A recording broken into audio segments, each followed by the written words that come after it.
Journée de mobilisation les 10 et le 18 septembre dernier, avec pour jeudi dernier plus de 1 million de personnes dans les rues de France. C'est pas rien, c'est quelque chose qui n'est pas arrivé depuis très longtemps. Alors au-delà même du ras-le-bol, parce qu'on en a ras-le-bol un peu des politiques qui sont menées, on a un peu ras-le-bol aussi du fait que Macron ne veut pas écouter le peuple qui s'est exprimé par les urnes, et vous l'avez dit les camarades, s'est exprimé par les urnes en 2024 avec les élections législatives et ne veut pas mettre en route la politique que le peuple veut.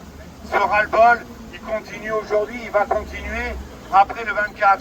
L'intersyndicale a décidé de donner un ultimatum à Macron et son gouvernement, et cet ultimatum c'est mercredi prochain, le 24.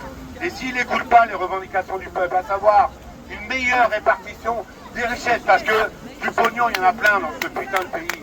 Il y en a énormément. Et le pognon, on ne va pas aller le chercher dans les poches de ceux qui font la richesse. On va aller le chercher dans les poches de ceux qui ont la richesse. Et c'est ça qui importe. Et à partir du 24, on aura un gros mouvement, même pas avant, aujourd'hui déjà, un gros mouvement de contestation dans ce pays. Donc mes camarades, avec la CGT, avec l'intersyndicale qui est une chose importante dans ce pays, c'est le peuple syndiqué, c'est le peuple du travail, mais le peuple d'aujourd'hui, avec la jeunesse, avec toutes les forces de progrès social, qu'elles soient associatives, qu'elles soient politiques, qu'elles soient syndicales, le peuple aujourd'hui, sinon aux politiques d'austérité qui sont proposées depuis maintenant plusieurs mois, et plusieurs années d'ailleurs, par le gouvernement Macron. Alors Macron, démission. Macron, démission. Oui.